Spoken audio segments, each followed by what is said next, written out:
hidupku, murnikan dengan roh-Mu. Hidupku menggenapi firman-Mu, tanda mujizat sertai tiap langkahku. Kau bersamaku, di dalamku, jadi bukti kebesaran-Mu. Hidupku menggenapi firman-Mu, tanda mujizat sertai tiap langkahku. Kau bersamaku, di dalamku, jadi bukti kebesaran-Mu. Jadi bukti kebesaran-Mu.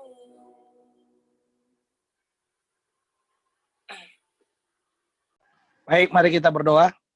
Bapa dalam sorga, kami memuji Tuhan karena kasih setia-Mu yang sungguh luar biasa dalam hidup kami. Terima kasih pada siang hari ini kami boleh berkumpul bersama-sama, memuji Tuhan dan meninggikan nama Tuhan. Saat ini Tuhan, kami menyerahkan hati dan pikiran kami mau beribadah bersama dengan Tuhan. Tolonglah kami, berilah kami hikmat yang akal budian daripada Tuhan, supaya kami boleh belajar dengan baik, dan Tuhan dimuliakan di atas semuanya. Berkati hamba yang menyampaikan firman ini, biarlah firman Tuhan yang disampaikan menjadi firman yang boleh menguatkan hati dan pikiran kami. Terima kasih, terpujilah nama-Mu, dalam nama Yesus kami sudah berdoa. Amin. Baik, mari kita buka Alkitab kita dari Matius pasal yang kelima, ayat yang ketiga. Ya, Matius pasal yang kelima, ayat yang ketiga. Ya, Matius pasal 5 ayat 3. Kalau sudah mendapat, ya kita akan membaca bersama-sama, ya. Kita akan lihat ayat ini.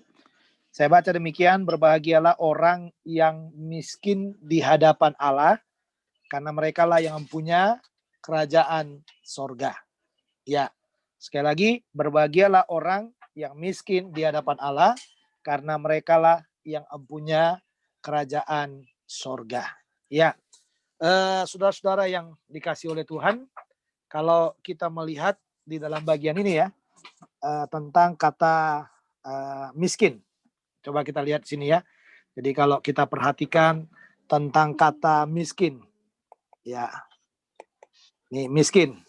Nah, sekilas mungkin kita akan melihat di sini miskin ini berarti tidak punya apa-apa. Ya, tidak punya apa-apa. Nah, sekilas kita lihat seperti ini. Jadi kalau kita lihat kata miskin di sini ya, sekilas kita bisa mengartikan bahwa di sini kata yang dipakai adalah kata tidak punya apa-apa, sekilas.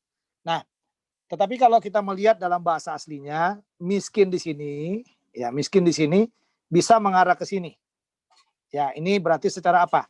Secara jasmani. Ya, itu arti miskin. Tapi yang kedua, arti miskin yang kedua bisa juga itu mengarah kepada rohani. Ya, miskin rohani. Jadi dua artinya ya. Jadi miskin di situ dua artinya, yaitu miskin jasmani dan miskin rohani. Nah, yang mana yang paling tepat? Ya, yang mana yang paling tepat untuk pengertian ini? Apakah miskin rohani atau miskin jasmani? Ternyata waktu saya meneliti teks ini, kata yang dipakai untuk miskin di sini, ini berkaitan dengan yang di sini, yang rohani. Kenapa seperti itu?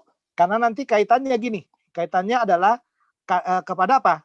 Dikatakan karena kaitannya adalah kepada kerajaan surga. Jelas ya? Kepada kerajaan surga. Jadi kita harus lihat di sini ya, kaitannya kepada kerajaan surga. Jadi karena kerajaan kalau hanya sekedar miskin jasmani, coba lihat sana ya. Hanya kalau kita bilang di sini miskin ini berkaitan dengan miskin jasmani, berarti yang masuk surga semua adalah orang-orang miskin. Jadi nggak ada orang kaya masuk surga. Jelas ya teman-teman ya. Jelas ya? Jadi kalau kita pakai misalnya di sini miskin jasmani, marilah kita miskin semuanya. Tiap hari nggak usah makan, jadi gelandangan, ya toh? Jadi gelandangan, apa namanya? Nggak usah punya apa tinggal di rumah yang layak dan lain sebagainya. Nah, tetapi saudara, ternyata yang dimaksudkan oleh Tuhan Yesus dalam bagian ini, karena ini dikatakan karena mereka lah yang empunya kerajaan Allah, ya kerajaan Allah berarti kaitannya adalah kepada hal-hal rohani. Ya kan? Hal-hal rohani. Nah, sekarang bisa kita lihat gini. Orang miskin rohani, miskin dia rohani. Apakah dia juga miskin jasmani? Ya. Coba lihat sana ya. Jadi kalau kita ketemu dengan orang yang miskin rohani, pertanyaannya, apakah mereka juga miskin jasmani? Jasmani. Jawabannya bisa iya, bisa tidak. Ya kan? Jawabannya adalah bisa iya atau bisa tidak. Seperti itu. Ya, jawabannya bisa iya, bisa tidak. Tetapi saudara, saya mau katakan lagi, orang yang miskin rohani, apakah dia bisa kaya? Kaya jasmani. Maksudnya hartanya banyak. Jawabannya juga bisa ya, bisa tidak. Gitu ya Winda ya. Ya. Jadi jawabannya dua-duanya, kalau kita tanya orang yang miskin rohani, apakah dia juga miskin jasmani nggak punya harta? Bisa ya, bisa tidak. Ya kan? Atau orang yang miskin rohani, apakah dia kaya secara jasmani hartanya banyak? Jawabannya juga sama. Bisa ya, bisa tidak. Nah, kalau begitu, yang namanya jasmani sekarang di dalam bagian ini ya, yang namanya jasmani, ya, jasmani itu sama dengan apa? Relatif. Relatif ya, relatif. Jadi orang bisa miskin dan juga bisa apa? Bisa kaya kalau berkaitan dengan jasmani, ya kan? Kalau berkaitan dengan jasmani. Ini kata kuncinya adalah relatif, tergantung, ya tergantung. Nah, tetapi saudara yang mau kita lihat sekarang, apa maksud atau arti dari miskin rohani? Nah, karena konteks ini yang disebut oleh Yesus dalam bagian ini adalah miskin rohani. Apa artinya miskin rohani? Yang pertama begini, yang disebut dengan miskin rohani itu adalah orang yang punya rasa haus. Ini yang pertama ya, rasa haus untuk senantiasa. Ya, senantiasa bersama Tuhan. Ini yang pertama. Jadi orang yang punya rasa haus. Jadi dalam yang begini loh. Hari ini kita udah dengar firman, kita udah memahami Tuhan, tapi kehausan. Jadi kehausan untuk mencari Tuhan itu selalu ada dalam hati kita. Dalam hati orang yang tidak pernah puas.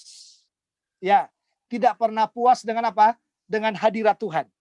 Orang yang tidak pernah puas dengan firman Tuhan. Orang yang tidak pernah puas dengan suara Tuhan. Orang yang tidak pernah puas dengan penyembahan kepada Tuhan. Jadi kata kuncinya, ini dikatakan punya rasa haus. Itu namanya miskin kan. Makanya kalau orang miskin jasmani kan dia haus terus supaya kaya. Makanya siang malam dia mencari pekerjaan. Siang malam dia mencari segala sesuatu untuk apa? Untuk dia bisa dapatkan dan dia bisa hidup ya, menikmati hasil dari kelelahannya. Saya balik, rasa keinginan untuk mencari kebutuhan yang sementara yang dimiliki oleh orang miskin secara jasmani itu menjadi rasa kehausan, kerinduan untuk senantiasa bersama Tuhan. Ini namanya miskin. Jadi orang yang miskin itu secara rohani ya, miskin rohani itu adalah orang yang haus akan Tuhan setiap hari. Jadi kita perlu sebagai remaja, pemuda yang punya komitmen seperti ini. Ya, kita punya rasa haus untuk mencari Tuhan setiap hari. Kita punya kerinduan untuk mencari Tuhan dalam setiap saat dalam hidup kita.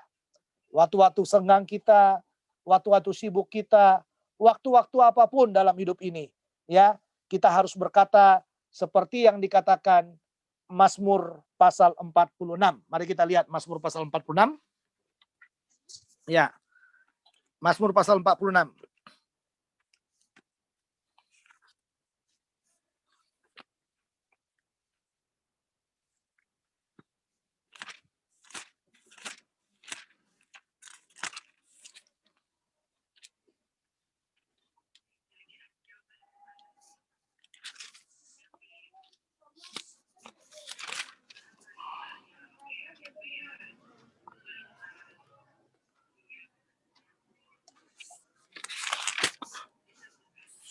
Sorry, bukan 46, 42 ya. Mazmur 42, maaf.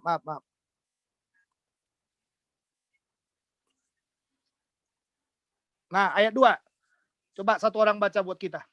Mazmur 46 ayat yang kedua. Mazmur pasal 42 ya. Ayat yang kedua. Maaf, ayat 2. Silakan baca. Seperti rusa merindukan sungai yang berair, demikianlah jiwaku merindukan Engkau ya Tuhan. Ya Allah. Ya Allah. Langsung lagi ayat yang ketiga. Lanjut ayat 3. Jiwaku haus kepada Allah yang hidup. Bilakah aku boleh datang melihat Allah? Itu dia. Jadi seperti itu dia. Tahu rusa ya? Pernah lihat rusa nggak? Rusa itu kalau udah kehausan, saudara, ya, yang dia cari apa? Sungai. Bagaimana dia bisa minum sepuasnya dari sungai itu. Nah, ternyata pemazmur ini melukiskan orang yang haus secara rohani itu seperti itu. Ya, haus akan Allah itu seperti itu. Ya, jadi makanya dikatakan seperti rusa yang merindukan sungai yang berair, demikianlah jiwaku merindukan Engkau ya Allah. Jiwa kata kuncinya. Ya kan? Ini di sini kata kuncinya adalah jiwa. Jadi orang yang miskin di hadapan Tuhan itu, ya jiwanya itu merasa haus, ada rasa haus. Tahu jiwa itu ya? Ya. Jadi kalau kita tadi melihat di sini kan ada tubuh. Ya, ada tubuh, ada jiwa, ada roh. Ya. Kalau roh, ya ini bagian dari apa? Bagian dari apa namanya itu? Segala pusat pergerakan ya. Ini pergerakan rohani, spiritual. Kalau tubuh, ini berkaitan dengan hal-hal jasmani dalam diri kita. Kalau jiwa, ini berkaitan dengan semua kehendak, keputusan. Ya, makanya kalau orang jiwanya sakit, nah itu dia kan nggak bisa memutuskan apapun. Kalau jiwanya sakit, ya berarti kan kalau jiwanya sakit, berarti dia bertentangan dengan tubuh, bertentangan juga dengan roh. Sehingga tindakan-tindakannya sudah sangat berbeda sekali. Ya, jadi di dalam bagian ini dijelaskan kepada kita yang disebut dengan jiwa yang haus itu adalah kehendaknya, lalu keinginannya, dan segala sesuatu yang dia lakukan dalam hidup ini. Semuanya adalah rasa haus kepada Allah yang hidup itu. Rasa haus kepada Allah yang hidup. Saya tidak tahu saudara, ya, saya tidak tahu sejauh mana rasa haus kita kepada Tuhan setiap hari. Adakah setiap pagi kita bangun dari tidur kita punya rasa haus kepada Tuhan? Ya kan? Rasa haus untuk mencari Tuhan. Saya tidak tahu juga sejauh mana rasa haus kita pada waktu kita dalam pekerjaan kita, dalam studi kita, dalam keluarga kita. Ya, sejauh mana rasa haus kita kepada Tuhan? Kita perlu membangun yang disebut dengan kata rasa haus. Ya, rasa haus. Rasa haus akan siapa? Akan Allah. Jadi, marilah 2021 ini kita membangun rasa haus kita kepada Tuhan. Kita menerapkan kehidupan yang disebut dengan miskin di hadapan Allah. Miskin di hadapan Allah itu artinya yang pertama tadi adalah kita punya rasa haus. Ya, rasa haus yang ingin selalu bersama dengan Tuhan. Karena kalau tidak ada rasa haus ini, nggak baik ya. Kalau tidak ada rasa haus ini, yang muncul apa? Ya kita merasa apa? Merasa lega ya, lega. Tapi bagaimana? Kering. Nah, ini yang berbahaya ini. Orang yang merasa lega tapi kering. Orang yang merasa sangat rohani tetapi dia kering. Nah, ini berbahaya ini. Nah, jadi kita harus belajar jadi remaja pemuda, ya remaja pemuda yang haus aja akan Tuhan. Jangan pernah ada katakan aku udah lega, jangan. Karena saya takut kalau Anda udah lega, Anda akan masuk kepada zona kering. Ya, zona kering. Mulai nggak perlu beribadah, mulai nggak perlu baca Alkitab, mulai nggak perlu bersekutu, mulai nggak perlu dekat dengan Tuhan, mulai nggak perlu mencari Tuhan dalam hidup kita. Kenapa? Udah lega. Sama dengan orang minum kan? Begitu dia minum, dia haus kan, dia minum, selesai kan? Selesai, lega. Dia jalan dengan kekuatan minuman tadi, tiba-tiba dia udah merasa kering lagi. Tapi orang yang haus, dia tidak pernah merasa lega. Nah, jadi ini bagian yang pertama ya, yang harus kita lihat di dalam dalam khotbah hari ini. Bagian yang pertama, tadi saya katakan miskin rohani. Ini yang pertama adalah dia punya rasa haus. Ya. Lalu orang yang miskin rohani, dia punya penyerahan. Ya, penyerahan tuntas, penyerahan atau penyerahan yang tuntas.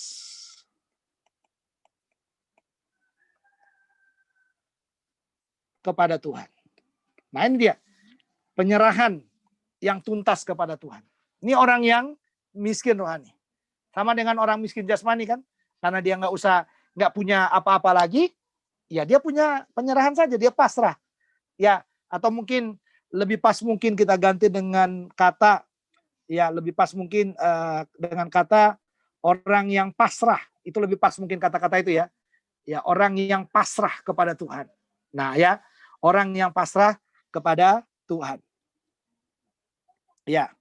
Jadi ini adalah orang yang pasrah.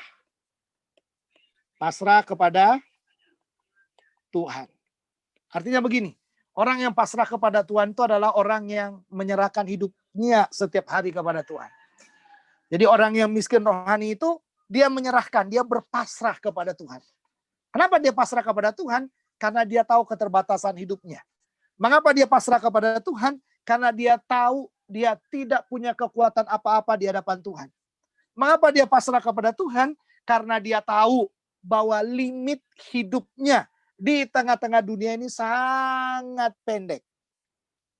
Makanya tidak ada kata lain, yang harus dia bangun adalah kata pasrah. Yang pertama tadi kata haus. Ya, haus, pasrah. Nah, ini penting sekali, saudara.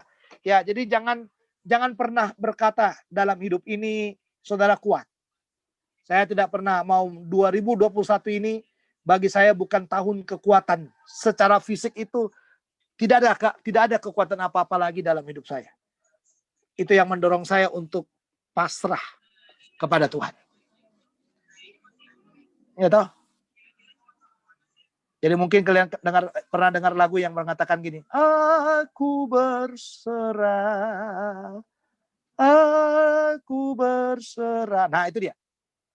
Berserah. Tidak ada kata lain. Berserah. Berserah itu sama dengan pasrah. Jadi orang yang miskin secara rohani itu adalah orang yang punya rasa haus, orang yang pasrah kepada Tuhan. Ya, sama seperti Tuhan Yesus yang ada di atas kayu salib itu. Yang dia pernah berkata, kepadamu kuserahkan tubuh, jiwa, dan rohku. Nah, itu orang-orang yang pasrah kepada Tuhan. Dan marilah kita membangun kepasrahan kita kepada Tuhan setiap harinya. Jadi jangan pernah menganggap kita mampu, jangan pernah menganggap kita kuat, jangan pernah menganggap kita hebat. Tapi marilah belajar pasrah kepada Tuhan. Yang terakhir, yang ketiga. Ya, jadi orang yang miskin rohani itu saudara, ya, bukan hanya dia punya rasa haus, bukan hanya dia punya rasa pasrah kepada Tuhan, tapi orang miskin itu adalah orang yang bergerak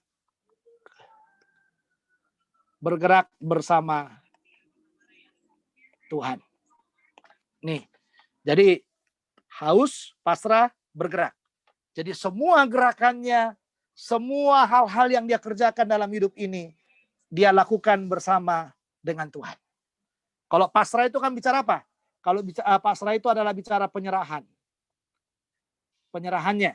Tetapi kalau bergerak itu bicara tindakannya. Tindakannya setiap hari. Jadi tindakannya setiap hari adalah dia bergerak bersama dengan Tuhan. Masa depannya dia bergerak bersama dengan Tuhan. Jadi orang-orang yang seperti inilah katanya adalah orang-orang yang bergerak dengan Tuhan itu adalah orang-orang yang selalu berjalan menantikan janji-janji Tuhan.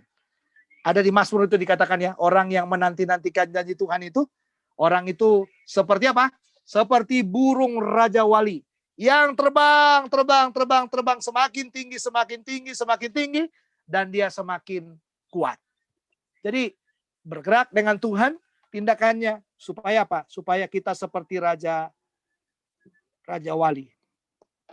Ya, Raja Wali yang mampu terbang tinggi, menembus badai, melewati segalanya, ya, dan melewati semua tantangan demi tantangan. Dia maju terus dan dia berkeyakinan penuh bahwa bersama dengan Tuhan dia meraih segalanya. Jadi saudara, inilah yang dikatakan oleh Tuhan Yesus.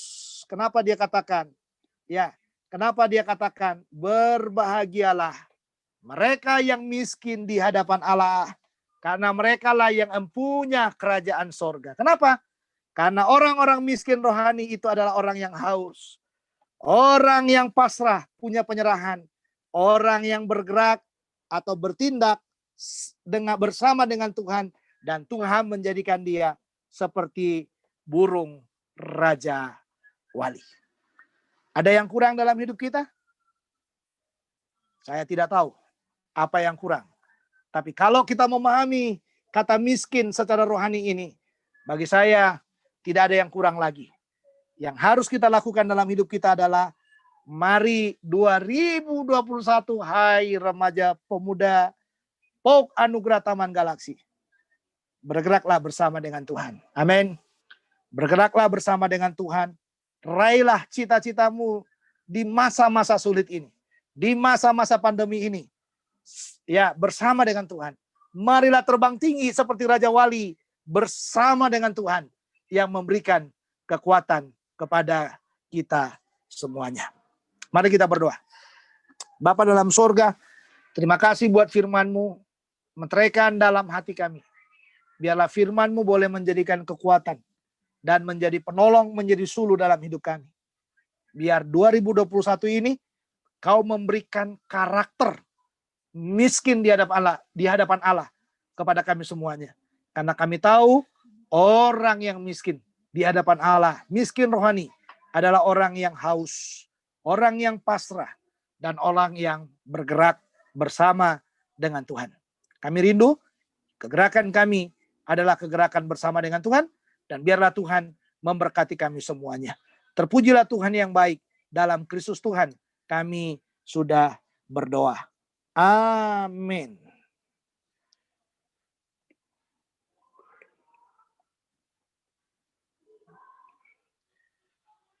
Baik, saya serahkan kembali ke Windy. Silakan Windy. Sekarang masuk ke doa syafaat. Buat teman-teman yang mau didoakan bisa di on untuk mikrofonnya, disampaikan yang mau didoakan.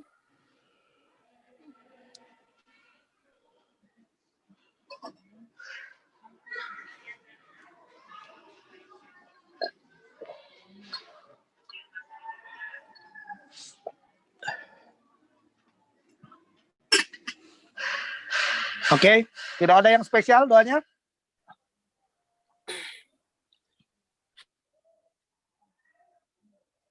Nggak ada kali Windy, kita doa yang umum saja dalam doa syafaat. Iya Pak, sekalian doa berkat. Tutup ya, sekalian tutup ya. Iya Pak. Oke, mari kita berdoa bersama-sama. Bapa dalam sorga, di hadapan-Mu kami remaja pemuda yang berkumpul hari ini menyerahkan semua saudara-saudara kami yang sudah hadir. Kami menyerahkan Fiska, menyerahkan Winda, Jonathan, Windy, Ruth, Stefani, Lydia, dan juga Bayu. Tuhan tolong kami semuanya dalam perjalanan demi perjalanan hidup kami 2021 ini Tuhan, supaya hati kami terus berpasrah kepada Tuhan, hati kami terus boleh mengasihi Tuhan, dan hati kami terus boleh memberi yang terbaik bagi Tuhan. Berkati Tuhan masa depan kami. Kami yang bekerja, berkatilah pekerjaan kami. Kami yang masih sekolah, berkati sekolah kami. Kami yang kuliah, berkati kuliah kami. Tolonglah supaya semua kami raih, cita-cita kami boleh teraih dengan baik, bersama dengan Tuhan. Berkatilah ke Tuhan, segala sesuatu yang kami perlukan dalam hidup ini, biarlah Tuhan menyediakan buat kami semuanya.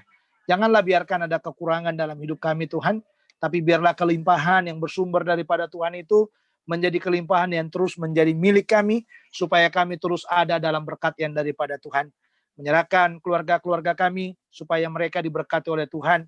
Ayah ibu kami diberkati oleh Tuhan, dicukupkan oleh Tuhan, sehingga mereka boleh mencukupkan semua keperluan demi keperluan kami Tuhan. Kami mendoakan juga untuk Gereja Pok Anugerah, menyerahkan pendeta, majelis jemaat, dan juga jemaat Pok Anugerah, biarlah semuanya diberkati oleh Tuhan.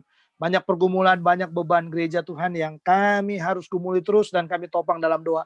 Kami berdoa untuk PKS, perpanjangan kontrak lahan yang ada, biarlah Tuhan akan menolong memberkati, supaya melembutkan hati RT, RW, dan lurah, camat, sampai kepada wali kota, supaya semuanya mempermudah urusan demi urusan daripada Pok Anugerah ini Tuhan.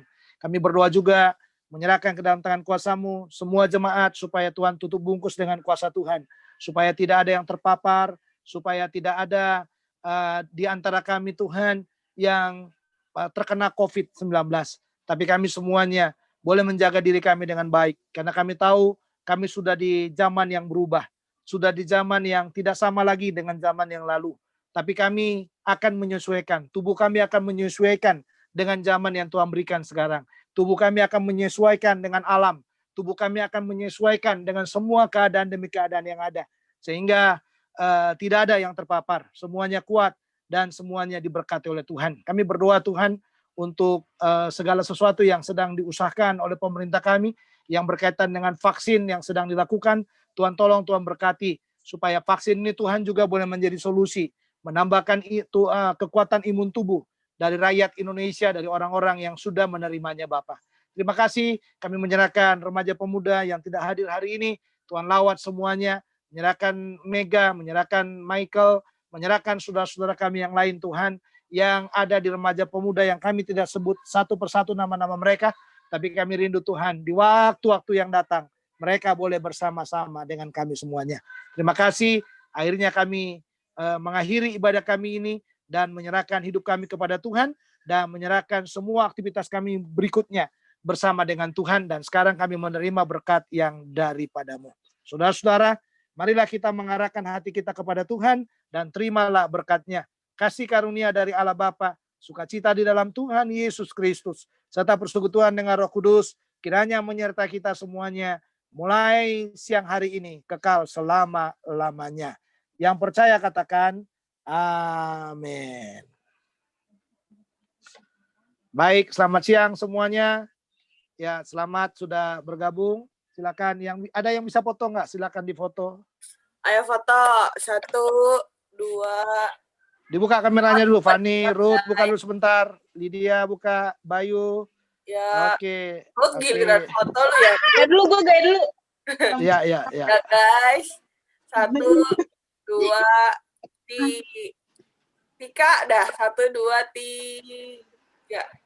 Dulu ya. Mulai lagi. Ya. Dulu, bentar. 1 kali lagi. Lydia kok nggak boleh sih? 1. Ya, 1, 2, 3. Oke. Ya. Sekali lagi, Windy. Itu Lydia baru buka soalnya. Oke. 1, 2, 3. Oke. Oh, berdua di situ sama si itu ya? Yoi. Oke. Ya. Baik, selamat siang semuanya. Siang, terima kasih. Yang katekisasi waktu dekat ya, kita akan adakan. Tuhan Yesus memberkati kita.